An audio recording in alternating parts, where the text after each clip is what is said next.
Today, on this New Year's Day, I am starting the year out right by doing some winter sowing. Of course, I'm already thinking of my garden in the new year.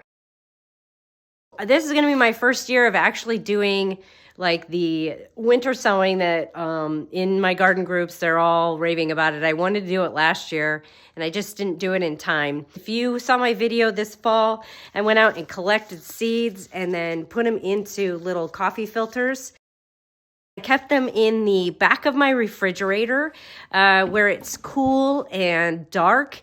Put everything in a Ziploc bag, but then I put some rice in the bottom of the bag, which helped keep everything from getting wet, so it kind of absorbs any moisture. Worked really well. My seeds seem to be nice and dry and cool. But the idea is that you're using it's like cold weather annuals. So a lot of the early spring annuals like pansies and snapdragons. And I am kind of focusing a little bit more on perennials. A lot of them are perennials I already have in the garden. So I was, collecting seeds. Actually going to use the milk carton method with my winter sowing. I've heard of people doing it in Ziploc bags, to-go containers, big tubs with solo cups. I have cut my collected containers in half. I left one corner attached, so it kind of acts as a little hinge. I drilled holes in the bottom of the container, which, just a little side note, if you guys are going to try and, if anybody wants to try doing this,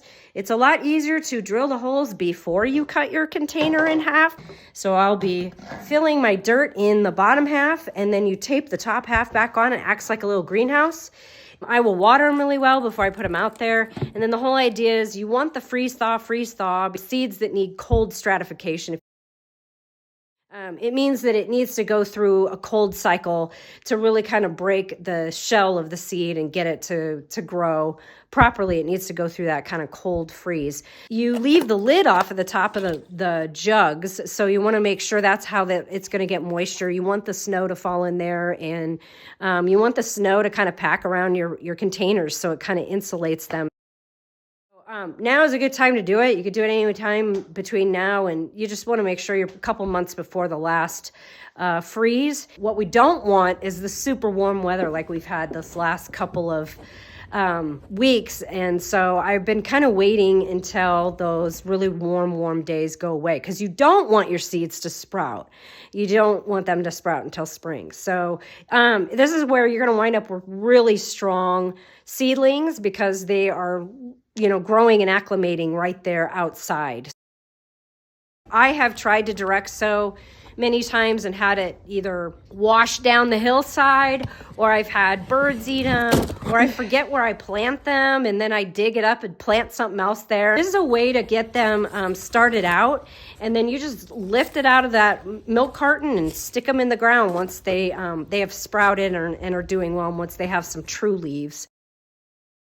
When you first have a seedling that pops up, it has like little baby leaves that are not like the true leaves that plant will have. So once it gets past having its little baby leaves and it gets some true leaves, then you should be able to transplant it out into the garden. From what I've been reading and seeing, a lot of people are having great success doing it this way, and it seems pretty simple.